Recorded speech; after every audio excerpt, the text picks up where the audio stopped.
सब किला दोस्तों खंडर हो चुका है। कुछ भी नहीं बचा है इस किले में घूमने के लिए सिवा तहखाने के।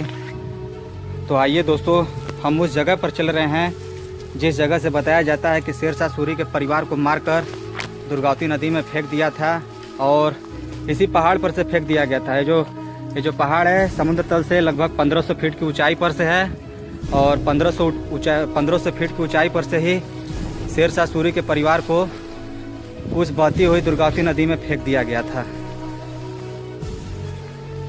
बहुत सारी झाड़ियाँ जम चुकी है किले के अंदर।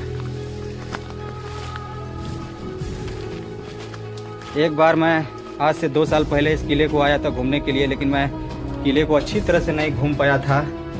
लेकिन आज जब मैं इस किले को अच्छी तरह से घूमा तो मुझे काफ़ी डर भी लगा। आइए दोस्तों, हम चल रहे हैं उस जगह पर जहां से शेरशाह सूरी के परिवार को मारकर फेंक दिया गया था।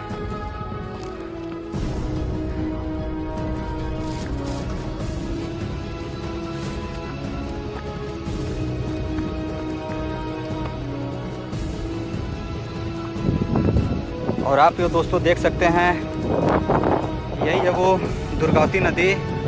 हालांकि कोहरा से अच्छी तरह से नहीं दिख पा रहा है, लेकिन दोस्तों ये वही जगह है जहां से बताया जाता है कि शेरशाह सूरी के परिवार को इसी जगह पर से उनको इसी दुर्गावती नदी में फेंक दिया गया था और उनके सभी परिवार की मौत हो गई थी। तो ये जो जगह है ये समुद्र तल से लगभग 1500 फीट की ऊंचाई वाला जगह है। ये आप देख सकते हैं दुर्गावती नदी काफ़ी ये गहरा है और इसी दुर्गावती नदी पर एक डैम भी बनाया गया है जो कि करमचट डैम से जाना जाता है। और ये आप किला देख सकते हैं, काफ़ी खंडहर की स्थिति में ये किला है। पूरी तरह से दोस्तों आप देख सकते हैं खंडहर की स्थिति में किला हो गया है। अगर हम इस किले की बात करें तो जो किला है लगभग 15 वर्ग किलोमीटर के क्षेत्र में पूरा फैला हुआ है। न जाने इसके हर एंगल में कौन सी चीज़ें कहाँ पर है, ये देख पाना और समझ पाना मेरे ख्याल से तो बहुत मुश्किल है। जितना दोस्तों मैं आप लोगों को दिखा सकता हूँ क्योंकि मैं इस किले को पूरी तरह से घूम पाऊँ ये मेरे लिए सही नहीं होगा, क्योंकि टाइम भी काफ़ी ज़्यादा हो गया और मुझे घर भी जाना है। तो आगे हम देखते हैं, अगर कुछ भी चीज़ें मिलती हैं इस किले के अंदर तो दिखा देंगे। तो चलिए हम आगे चल रहे हैं। और ऐसा कहा जाता है कि इसमें बहुत सारी सुरंग है, तो हो सकता है आगे हम चलकर देख रहे हैं, अगर और भी सुरंगें मिलती है तो हम आपको दिखाएंगे। किला आप देख सकते हैं ये पूरी तरह से खंडर हो चुका है। किले के ज़्यादातर हिस्सों में पूरी तरह से झाड़ियाँ जम चुकी हैं और ऐसे जगह पर आना खतरे से खाली भी नहीं है, क्योंकि ऐसे जगहों पर सांपों का बसेरा हो जाता है, जीव जंतुओं का बसेरा हो जाता है, जहाँ पर खतरा बराबर बना रहता है। इसीलिए दोस्तों आप जब भी ऐसे जगहों पर आइए पूरी तरह से सावधानी बरतिए, क्योंकि ज़िंदगी आप ही के है और जीना कैसे है ये आपको ही तय करना है। आप किले को आए लेकिन ऐसी जगहों पर जाने की कोशिश बिल्कुल ना करें जहां पर खतरा बराबर बना हो। तो चलिए किले के हम दूसरे हिस्से में चलते हैं, अगर कोई सुरंग मिलती है तो आपको दिखाते हैं।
खोजने की कोशिश कर रहा हूँ, इसीलिए मैं नहीं समझ पा रहा हूँ।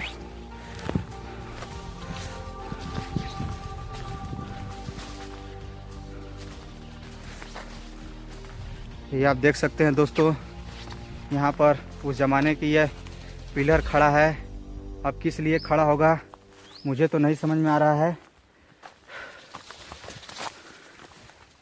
पिछले 3-4 घंटों से मैं इस किले को घूम रहा हूँ और हर तरफ हमको सिर्फ झाड़ियाँ ही झाड़ियाँ मिल रही हैं। मुझे तो समझ में भी नहीं आ पा रहा है कि मैं किस जगह पर जाऊँ।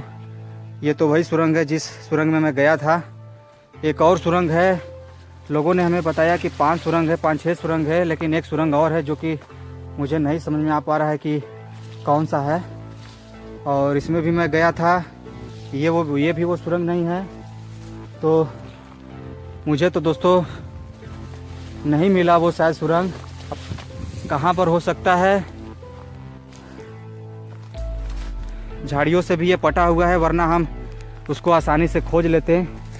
इसीलिए हमको समझ में नहीं आ पा रहा है कि दोस्तों वो सुरंग है किधर। तो चलिए हम थोड़ा सा देखते हैं इन झाड़ियों के अंदर चलकर, अगर मिल जाता है तो आपको दिखाते हैं। दोस्तों हमें वो भी सुरंग मिल गया है जो मैं कब से खोज रहा था। यही वो सुरंग है जो कि झुक के जाना पड़ता है। तो आइए हम इस सुरंग के अंदर चल रहे हैं। देख सकते हैं मेरे एक मित्र हैं गोविंद जी, जो कि वो उसी सुरंग में जा रहे हैं। तो हम भी चल रहे हैं उसी सुरंग के अंदर, और काफ़ी सावधानी से भी हमको चलना पड़ेगा। तो चलिए हम आपको दिखाते हैं वो भी सुरंग। और मोबाइल की फ्लैश लाइट भी हमारे मित्र ने जला ली है। तो आइए चलते हैं और देखते हैं कि कैसा है वो सुरंग। चलिए गोविंद जी, चलकर अंदर देखते हैं क्या है। बहुत डर भी लग रहा है दोस्तों, और काफ़ी इंटरेस्टिंग भी है। और आप ये देख सकते हैं दोस्तों, यही है वो सुरंग। काफ़ी अंधेरा है इस सुरंग में भी, देख सकते हैं आप। और ये किले में मिलने वाला ये 5वां सुरंग है। तो दोस्तों ऐसी बहुत सारी सुरंग है जो कि इस किले में अभी भी कहीं पर छिपी हुई है, जो कि इंसान से पूरी तरह से अभी भी अनजान है। लोग खोज नहीं पाते हैं। देख सकते हैं काफ़ी मोटी मोटी इसकी दीवारें, और अजीबोगरीब भी ये सुरंग लग रहा है। सोचने वाली बात है कि उस ज़माने में लोग कैसे ऐसे तहखानों में इस सुरंग में रहा करते रहे होंगे। हम लोगों को अगर रहने के लिए कह दिया जाए तो हम लोग तो इसमें बिल्कुल नहीं रह पाएंगे। डर जाएंगे हम लोग, पूरी तरह से डर जाएंगे, क्योंकि ये इस तरह से ये है कि डर जाना एक लाजमी है। और हम इस सुरंग से, इस तहखाने से बाहर निकलने की भी कोशिश करेंगे, क्योंकि मुझे अंदर ऑक्सीजन की भी कमी हो रही है। तो चलिए दोस्तों हम बाहर चल रहे हैं। और यही है दोस्तों ये अंदर तक आने का ये सुरंग, और बहुत झुक के आना पड़ता है। तो उस ज़माने में बहुत ही चीज़ें ऐसी सी बना दी जाती थी जो कि लोगों के लिए समझ पाना बहुत मुश्किल है।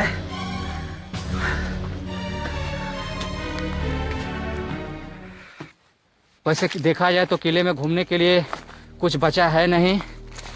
तो आइए हम आपको ऊपर से दिखाते हैं कि ऊपर से क्या है नज़ारा।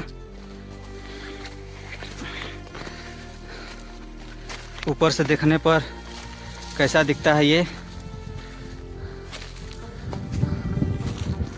और यहाँ से देखिए दोस्तों, काफ़ी सुंदर ये नज़ारे। यहाँ पर इन दीवारों का, इनके सिलापों का कोई भरोसा नहीं है कब कौन सा पत्थर गिर जाए, इसीलिए इस पर बहुत सावधानी से भी चलना पड़ रहा है। और मेरे सामने दोस्तों आप जो ये तालाब देख रहे हैं, मैं उसी तालाब पर गया था। वो जो तालाब है, हो सकता है कि उस ज़माने में जो राजा महाराजा रहे होंगे, इस पर पानी की गंभीर समस्या रही होगी, तो ये तालाब ही उनका सहारा उस समय रहा होगा। और उसी तालाब में वो लोग पानी पीते रहे होंगे और नहाते भी रहे होंगे। और आप जो मेरे सामने वो पहाड़ देख रहे हैं, उसी पहाड़ पर हम लोगों को फिर वापस जाना पड़ेगा। फिर वहाँ से नीचे उतरकर घर जाना पड़ेगा। तो यहाँ से लगभग उस पहाड़ तक जाने में करीब आधा घंटा लगेगा, और उसके बाद फिर नीचे उतरने में 10 मिनट, लगभग आधे घंटे से ज़्यादा हमको उतरने में लग जाएगा। तो इस किले में दोस्तों बस यही था। हालांकि एक दो सुरंग और था जो कि हमने खोजने की बहुत कोशिश की, हमको नहीं मिल पाया। इसीलिए मैं आप लोगों से दोस्तों क्षमा चाहता हूँ। जितना हो सकता है मैंने आपको दिखाया। और इस वीडियो को दोस्तों अब मैं समाप्त करूँगा क्योंकि मेरा घर जाने का टाइम हो गया है। मैं इस किले को करीब 4 घंटे से घूम रहा हूँ, लेकिन फिर भी मैं इस किले को पूरी तरह से नहीं घूम पाया हूँ। तो आने वाले समय में हो सकता है कि अगर फिर कभी मौका मिलेगा तो मैं यहाँ पर दोबारा ज़रूर आऊँगा। जो चीज़ें छूट गई हैं मैं उसे फिर से एक्सप्लोर करूँगा। तो अब इस वीडियो को दोस्तों हम समाप्त करेंगे। अगर आपको ऐसी वीडियो पसंद है, हिस्टोरिकल प्लेसेस पसंद है, तो आप हमारे इस चैनल महादेव सफ़र को सब्सक्राइब ज़रूर कर लीजिएगा। क्योंकि मैं सिर्फ आपके लिए ऐसी जगहों पर आता हूँ और आपके लिए ही वीडियो बनाने के लिए मैं ऐसी जगहों पर इतने टाइम से करीब 4 घंटे से मैं इस किले को घूम रहा हूँ, आपके लिए वीडियो बना रहा हूँ। क्योंकि आपका प्यार, आपका विश्वास ही मुझे यहाँ पर खींच लाता है। तो आप लोग दोस्तों हमारे इस चैनल महादेव सफ़र को सब्सक्राइब ज़रूर कर लीजिएगा। मिलते हैं आपसे अगली वीडियो में, तब तक के लिए धन्यवाद।